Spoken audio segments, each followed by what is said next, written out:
Hello again, this is the fourth episode in my development diary on the game Fragile Existence. I'm just briefly showing the work that I've been doing on the military vessel, which is the destroyer.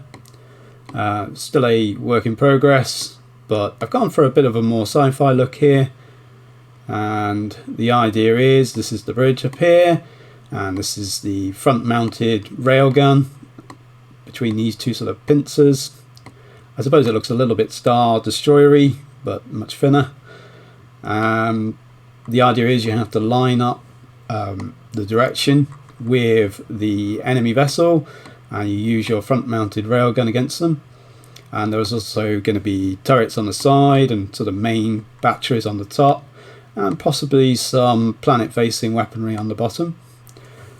Okay, so the main thing I've been working on this week, and in fact took a lot longer than I anticipated, was a sort of first pass of the resource system and the inventory system which the ships will be using.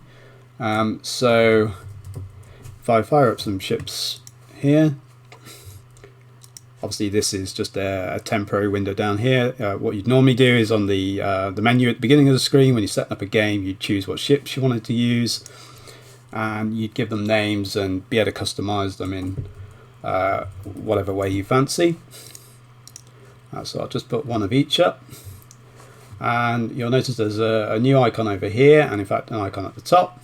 And this is actually like the cargo hold, or the inventory, or the ship stores. And this opens up a window which is different for each of the ships. We got the amount of volume used at the bottom here, so you'll see the hauler can currently hold 16 meters cubed, and the liner can currently hold 18. And this volume is actually calculated from each of the ship components that you have on the ship, so this is a dynamic number. So if we add a ship component which the hauler will eventually have, which is like a cargo hold area, this will be orders of magnitude larger, probably 100, 200 meters cubed. We get the name of the ship up here, and we can move the window all around. The ordering of the window is a little bit weird, a little bit funky at the moment. It's sort of going underneath there when it shouldn't be. We can also close it, and we can toggle it on and off here. And we can actually select the other ships and get to their inventory as well. If we close it, it actually comes back up where it was. And what we can do is, just for test purposes, I can actually add in items. So these numbers are just sort of different numbers plucked, not at random, but just sort of set for debug purposes. So as you can see, the volume starts to fill up because each of the items has an actual predefined volume number. And these are actual resources that I do intend to use in the game. So these are the minerals, or the raw resources that you can actually mine by sending people down to planets, building mines, and then setting up refineries, which the refineries would take these as fuel, and they would actually develop materials, and then the materials are what you will then use to actually build things, or to develop new technology. So the number here tells you how many of each of these items we've got in that inventory. We switch to the other ship, you can see they are all independent, and they actually fill up at their own rates. In terms of what we've actually got here, we've got iron, we've got carbon, which is graphite and coal, we've got quartz, we've got magnesia, we've got alumina, we've got titanium ore, yeah, that's right, and we've got uranium, and we've got rare elements. So these are the main things that you can mine. Obviously I know that there are many more elements and ore types that you can get, but I've sort of sat down for a day or two, and I actually worked out exactly what resources I would like to use in terms of what things I would actually like to be able to produce, and what sort of materials I think are going to be used within the next couple of 100 years. So there's a sort of semi-realistic slant where we're still making use of the materials from that are common on the planets that we know about, on rocky planets, and sort of taking a look at what we could possibly be building using those same things. And of course, the idea in the game is that Earth has been destroyed, and we've just got to go out and whatever planets we come across, make the most of whatever we can find. And we're probably going to end up having to go backwards a little bit, because we're not going to have massive refineries, manufacturing factories. So we're just going to have to make the most of the sort of basic materials, which is why a lot of things you'll be building with steel, titanium, aluminium, quartz, which lets you make silicon. And I've actually made a sort of a flowchart to show this in more detail. Okay, so what we've got here is, I realise it probably looks quite complicated, but the idea is at the top you've got the main resources that I just showed you. Rare elements is actually down here, uranium is down here as well, and the sort of the bold text is showing the method it would use to extract it, or the sort of building that is attributed to that particular resource or material. So the idea is the arrows show what you can do with each of the resources. So in this case, the white square represents a building that would, in this case, be a refinery that leads to the resource becoming a material, which is steel. And quartz similarly can be refined with carbon to produce silicon, and then you can do a further process which makes polysilicon, which is good enough to make computer chips. Magnesia ore can be refined with silicon, becomes magnesium, and you can further treat it. This is a sort of futuristic angle here to make a material called maglite. Alumina can be refined with carbon to produce aluminium. Titania, it's not actually the formal name, but I just sort of thought I've followed the trend rather than call it titanium ore.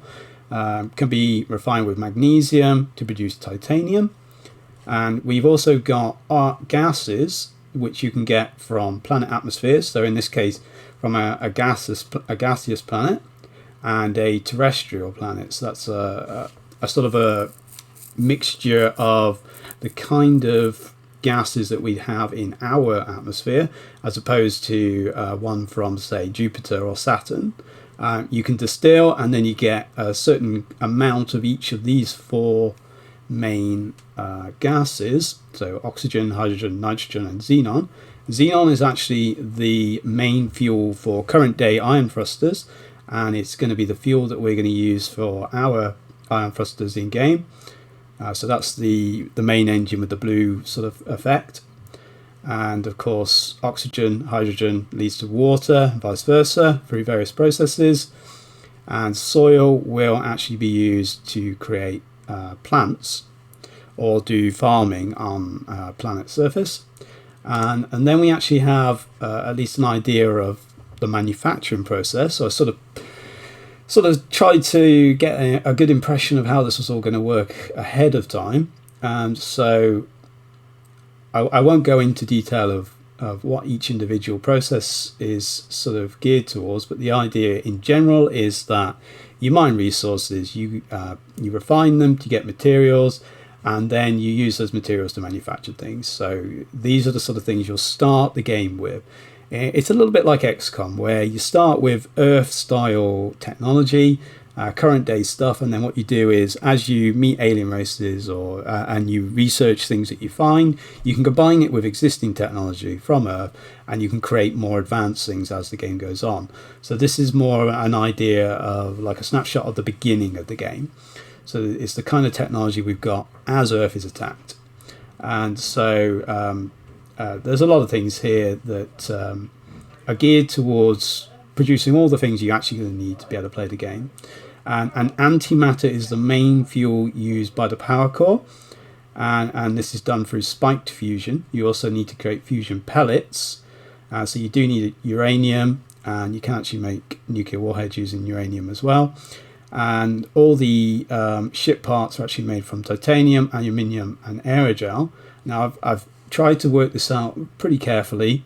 I was inspired by the likes of Subnautica and the Settlers, the original ones, and I tried to design a system where every item really does have purpose, and there's a certain sort of amount of things you have to be able to get in order to sort of function properly, but you can also still get everything. So even if you completely run out of resources and you're forced back to using iron and carbon, then you can actually work your way back up from those very basic resources to all the other things you're actually going to need. Okay, so I thought it's all nice and well having separate inventories for each of the ships, but does that make things a little bit difficult finding certain items? So I figured what we needed was a global fleet inventory system. So as we add ships, they are automatically added to the fleet inventory list, and it will automatically show all the items that are on each of the ships that we add. So I'll just put any old names here, and as you can see, it's added on with the correct name. And they still have their own inventory windows here, and this volume is automatically adding up the total volume, 16 and 18 meters cubed. And as we add items to these ships, you see the global inventory is actually automatically updated.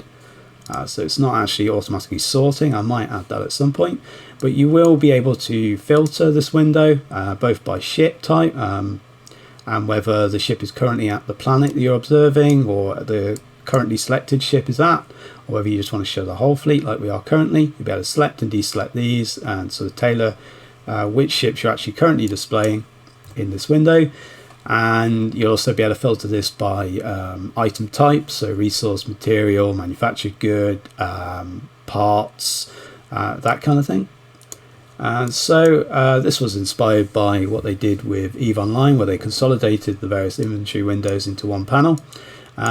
But I've sort of left it so we've still got the other window up as well, just in case you need to compare things. I think 2 windows is always better than 1. And so I don't know, I'm fairly happy with how this works. It's still got a few bugs to be ironed out, but it works, and it's built on a scriptable object database system. So I'm adding objects through scriptable objects. It came to something like 25 scripts, I think, altogether to get the UI working as well as it is. And as you can see, the windows go behind the windows, they don't stay on top, so there's still some things to iron out.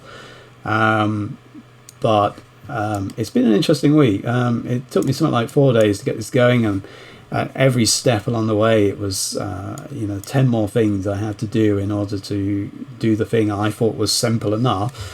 And yeah, it was tricky, but I'm very happy with it, and it opens the door now to other windows and other panels. The ability system, which is the list of actual abilities your fleet can perform, and you can actually set them into your ship components to actually do things.